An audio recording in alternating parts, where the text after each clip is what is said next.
Bisnis gadai swasta kian menjamur di berbagai wilayah, menawarkan pencairan dana cepat di tengah kebutuhan ekonomi masyarakat yang mendesak. Fenomena ini menjadi solusi alternatif di luar perusahaan gadai BUMN, sekaligus juga menyoroti celah besar dalam akses keuangan formal dan pengawasan perlindungan konsumen. Lalu seperti apa prospek bisnis gadai? Berikut liputannya. Nadine, seorang karyawan swasta, hari itu tidak punya pilihan lain selain menggadai ponsel miliknya. Lantaran dia butuh uang tunai untuk membiayai hidup sehari-hari menjelang hari gajian tiba. Melalui rekomendasi seorang teman mendatangi salah satu gerai gadai swasta. Katanya butuh kepepet dan akan segera menebusnya jika sudah gajian. Tadi aku gadai handphone sih Kak, tadi dihargain 800 sekian sih, 895-an. Cukup lumayan sih Kak, karena kan ini juga darurat juga kan, kebutuhan darurat. Jadi udah gitu unit only gitu, nggak ada full set, nggak ada charger sama box. Jadi lumayan sih harga segitu.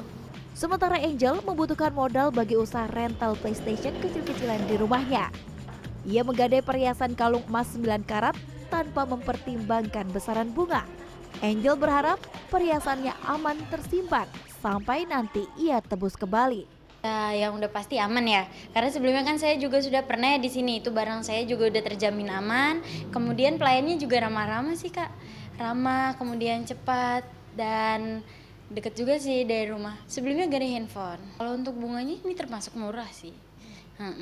Di bunga berjalannya hanya 0,8 saja itu. Tingginya kebutuhan masyarakat akan pinjaman yang cepat membuat bisnis gadai swasta kian menjamur. Tampak dari gerai-gerainya yang banyak bermunculan di pinggir jalan. Apakah karena persyaratan yang mudah atau prosesnya yang cepat? Tapi bagaimana dengan nilai taksirannya dan juga bunganya? Ya, prosesnya cepat dan syaratnya mudah. Cukup dengan membawa KTP dan aset yang ingin digadai. Jika barang elektronik bisa digadai meski tidak ada kotak lengkap. Ataupun emas bisa digadai tanpa wajib membawa surat pembelian. Promosinya bunga pinjaman sekitar 5% dan tanpa biaya admin. Gadai swasta hadir menawarkan diversifikasi layanan yang BUMN Pegadaian belum bisa tawarkan. Misalnya jam operasional yang buka sampai malam dan kriteria aset atau barang gadai yang lebih bervariasi. Salah satu pelaku yang masuk dalam ekosistem tersebut adalah Pandai Gadai. Selama 2 tahun, Pandai Gadai terus berekspansi mengambil ceruk pasar industri jasa gadai. Dekat dengan komplek perumahan hingga memiliki 150 outlet. Karena faktor tren harga emas yang meroket, 60% outlet akhirnya dapat melayani gadai emas. Menurut salah satu pemilik Pandai Gadai, Nelly Nurmalasari, strategi bersaing di industri gadai bukan pada biaya paling murah, melainkan nilai pinjaman yang kompetitif, transparansi biaya, pelayanan dan manajemen resiko melalui loan to value LTV yang terkontrol.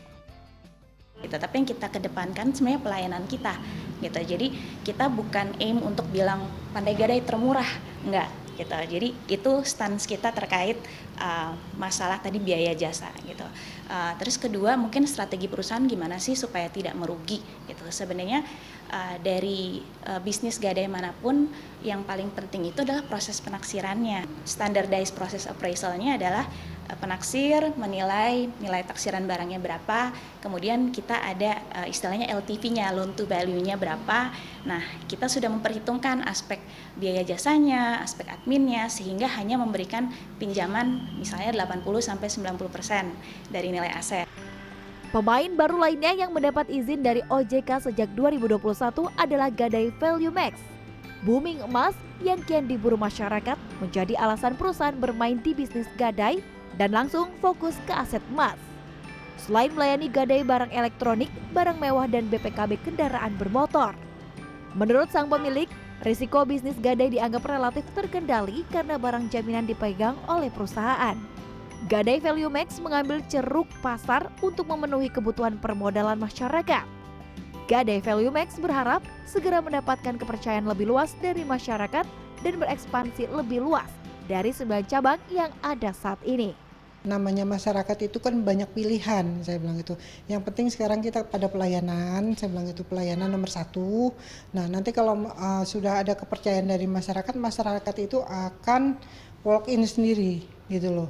Dan juga kita melakukan literasi Mbak, literasi menyeluruh kepada lingkungan gitu loh. Pelayanan aja Mbak, pelayanan juga untuk skema red juga kita itu beda gitu. Jadi ya alhamdulillah udah banyak kepercayaan yang diberikan kepada Valimek Tebet gitu loh. Ya lumayan Mbak, kenaikannya udah hampir 200%. Udah, sebelumnya udah pernah masuk ke sini juga, gade juga, perhiasan juga, kalung, cincin, gelang. Yang pertama kali masuk ke sini itu semua keperluan untuk renovasi rumah. Fenomena menjamurnya gadai swasta di Indonesia menunjukkan pertumbuhan signifikan industri ini.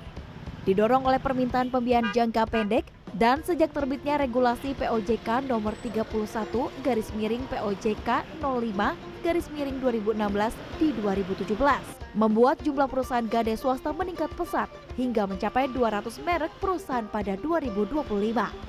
Pengamat bisnis Yuswo Hadi menilai, bisnis gadai yang merupakan bisnis kepercayaan membutuhkan modal yang besar untuk dapat menyalurkan pinjaman aset yang digadai. Kunci keberhasilan bisnis ini ada di peran penaksir agar tidak menjadi kerugian bagi perusahaan. Kedepan gadai swasta akan terus bertumbuh dan mulai merambah daerah di luar Jabodetabek dan Pulau Jawa. Namun masih sulit menyaingi BUMN Pegadaian yang masih menguasai 95% pangsa pasar gadai. Jadi salah satu kekuatan Pegadaian, salah satu kekuatan bisnis gadai itu kecepatan cair, Mbak. Nah, kecepatan cair itu kombinasi antara tadi feeling sama kemampuan teknis untuk menaksir tadi itu. Iya kan? Nah, yang kemudian dalam waktu cepat, oke ini nilainya katakanlah 5 juta, terus kemudian langsung cair gitu. Itu kan kuncinya kan di situ. Sementara kecepatan itu terkait juga dengan resiko kan. Nah, cepat tapi ternyata keliru kan bisa resikonya kan jadi nanti default dan seterusnya gitu. Jadi kombinasi dari berbagai hal itu yang menyebabkan kenapa bisnis ini kompleks sebenarnya. Yuswo Hadi melihat tak sedikit perusahaan gadai swasta menutup usahanya karena tidak kuat di 3 aspek, yakni modal, operasional, dan kepercayaan. Bisnis gadai bersifat offline dan manual serta sulit didigitalisasi. Sehingga ekspansi gerai selalu meningkatkan biaya operasional dan risiko kemalingan. Desi Aritonang, Aryo Asmoro, Jakarta.